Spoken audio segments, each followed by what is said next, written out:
Science के महत्वपूर्ण बहुविकल्पीय प्रश्न। पास्कल मात्रक है, पास्कल दाब का मात्रक है। दाब बराबर होता है बल बटे क्षेत्रफल। निम्नलिखित में से अदिश राशि है। अदिश राशियाँ उन्हें कहते हैं जिनमें केवल परिमाण होता है, दिशा नहीं होती है। सदिश उन्हें कहते हैं जिनमें परिमाण के साथ साथ दिशा होती है। संवेग, आवेग, त्वरण एक सदिश राशि है। कार्य आपका अदिश राशि। कार्य बराबर होता है बल गुणे विस्थापन। अगला प्रश्न है किलोवाट घंटा मात्रक है। किलोवाट घंटा ऊर्जा का मात्रक है। किलोवाट घंटा ऊर्जा का मात्रक है। ऊर्जा, कार्य करने की क्षमता को ऊर्जा कहते हैं और ऊर्जा को जूल में मापा जाता है। निर्वात में प्रकाश की चाल है। निर्वात में प्रकाश की चाल 3 × 10⁸ मीटर प्रति सेकंड, यानी कि यहाँ पे आप ध्यान देंगे ऑप्शन नंबर यहाँ जो है बी होगा। ये किलोमीटर में लिखा है 3 × 10⁵ किलोमीटर प्रति सेकंड। अगर इसको मीटर में लिखा जाए तो 3 × 10⁸ मीटर प्रति सेकंड होगा। अगला क्वेश्चन है निम्नलिखित में सदिश राशि। सदिश राशि के लिए परिमाण के साथ साथ दिशा की जरूरत होती है, तो यहाँ पे आपका आंसर हो जाएगा संवेग।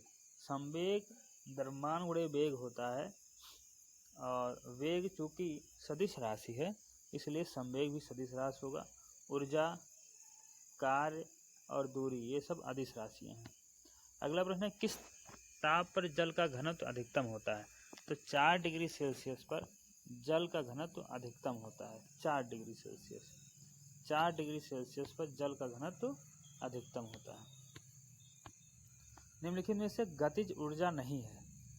गतिज ऊर्जा नहीं है तो यहाँ पे दागी हुई गोली में गतिज ऊर्जा होती है। बहता हुआ पानी में गतिज ऊर्जा होता है। हथौड़े से चोट करना भी गतिज ऊर्जा होता है। तना हुआ धनुष में स्थितिज ऊर्जा होता है। तने हुए धनुष में गतिज ऊर्जा नहीं होती है, स्थितिज ऊर्जा होती है। यदि गति करते हुए पिंड का वेग 2 गुना हो जाए तो पिंड की गतिज ऊर्जा होगी। गतिज ऊर्जा 4 गुना हो जाती है। गतिज ऊर्जा ½ mv² होता है और जब वेग 2 गुना होगा तो ऊर्जा 4 गुनी हो जाएगी। अगला क्वेश्चन है दीवार घड़ी में पेंडुलम की गति होती है। पेंडुलम की गति जो है आवर्ती गति होती है। एक ही स्थान से पिंड का एक ही पथ पर बार बार आना जाना आवर्त गति कहलाता है। नीचे की ओर गिरते हुए पिंड की गतिज होती है। नीचे की ओर गिरते हुए पिंड की गतिज ऊर्जा हमेशा बढ़ती रहती है। नीचे की ओर जब कोई पिंड गिरता है तो उसकी गतिज ऊर्जा बढ़ती रहती है। एक कार दक्षिण पूर्व दिशा में जा रही है। कार्य पर कार्यकारी घर्षण बल की दिशा होगी। अगर कोई कार्य यहाँ पे कार जो है दक्षिण पूर्व दिशा में जा रही है तो कार पर कार्यकारी घर्षण बल, देखिए घर्षण बल हमेशा अपोजिट दिशा में लगता है। तो ये दक्षिण पूर्व में जा रहा है तो घर्षण बल जो है उत्तर पश्चिम में लगेगा। घर्षण बल किधर लगेगा? उत्तर पश्चिम में लगेगा। जैसे यहाँ पे ध्यान दीजिए, इस प्रकार से दिशा है तो दक्षिण पूर्व में कार जा रही है। ये है दक्षिण पूर्व, इधर कार जा रही है, इधर को तरफ कार जा रही है। अब जो घर्षण बल इसके विपरीत लगेगा तो घर्षण बल इधर लगेगा।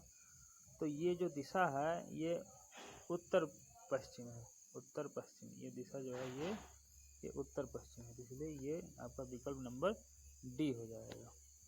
इसके बाद में कैंची उत्तोलक है। देखिए आलम्ब भार आयास, आलम्ब भार आयास, आलम्ब बीच में होता है तो प्रथम, भार बीच में होता है तो द्वितीय, आयास बीच में होता है तो तृतीय प्रकार के उत्तोलक होते हैं।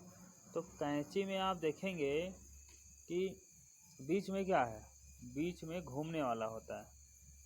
तो आलम्ब बीच में है तो प्रथम प्रकार का उत्तोलक हो जाएगा। बीच में जो होंगे, जो बीच में होता है वही वो प्रथम, जैसे आलम्ब बीच में है तो प्रथम, भार बीच में है द्वितीय, आयास बीच में है तृतीय। तो यहाँ पे आलम्ब बीच में है, तो इसलिए कैंची में आलम्ब बीच में होता है, यानी घूमने वाला जगह। देखिए 3 पार्ट होते हैं, 3 पार्ट। तो जब आलम्ब घूमने वाला जगह होता है आलम्ब, और यहाँ एक तरफ भार हो गया, एक तरफ आयास हो गया, तो आलम्ब बीच में है, तो ये प्रथम टाइप का तोलक होगा। अगला है निम्नलिखित में से एक को छोड़कर सभी समय की इकाई है। तो कौन है इसमें जो समय का इकाई नहीं है? तो इसमें प्रकाश वर्ष। प्रकाश वर्ष दूरी का मात्रक है। प्रकाश द्वारा एक वर्ष में चली गई दूरी को प्रकाश वर्ष कहते हैं। इसके बाद में अगला क्वेश्चन है, पृथ्वी की त्रिज्या मीटर में है। पृथ्वी की त्रिज्या 10⁻⁷ मीटर होती है। पृथ्वी की त्रिज्या 10⁻⁷